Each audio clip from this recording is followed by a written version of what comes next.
Hudson Guild begins and ends with the people in our neighborhood. The grandparents, the teenagers, the families that come here for help, but also turn around and help others as part of our work. Hudson Guild is designed to serve everybody who lives or works or goes to school in the Chelsea neighborhood. We fight poverty and we build community. The Guild has been a backbone to a lot of us, to a lot of our children growing up. My second home, because if I'm not in the house, I'm here.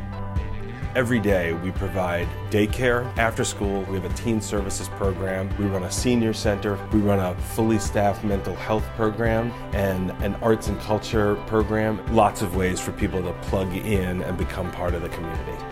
We deal with the whole family and with the whole neighborhood.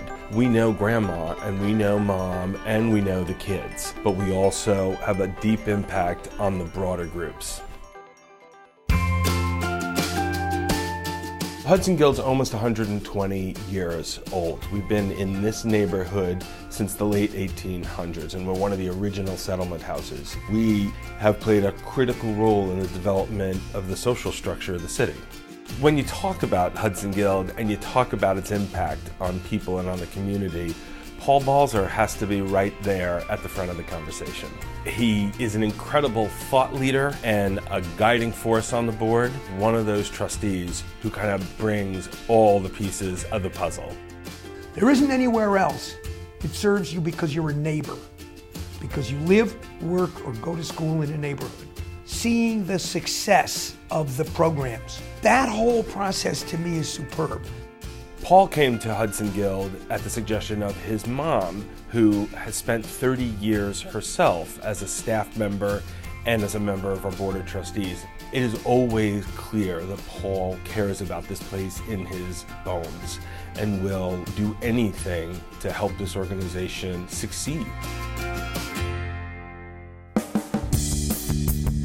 Paul is one of the most generous people I've ever met. He wants to find out what's going on and what other people are thinking. And it doesn't matter, I think, if it's a woman on public assistance or it's somebody that he went to Yale with. He's also an example of the culture that exists here where anybody gets to be a participant but also can make a real contribution on a bunch of different levels. Culture of giving as how good it makes you feel to do something for someone else.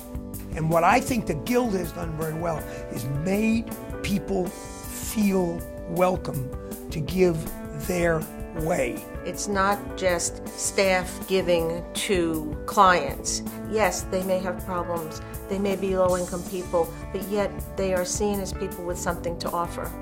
It has to do with time and energy and ideas and a willingness to help out your neighbors.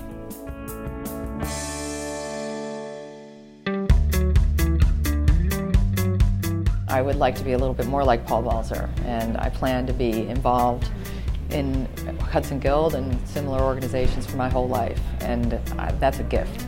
You got to get people to feel like they're part of the process, not just someone who gets a phone call to make a donation, because that's not what our supporters are. They're people who understand what we do. We're successful. The place works. It has goals that it achieves. And so for me, it's dynamite. And it is still giving back. And that's the drive. People come here to make progress on their own goals, but it also gives people an opportunity to give back to the community with their own skills and abilities. It gives them an outlook in life, that they have something to look forward for, some hope. It keeps me young. It keeps me mobile, and that I'm alive, and that I'm able to do it. You gotta keep fighting. That's what life is all about.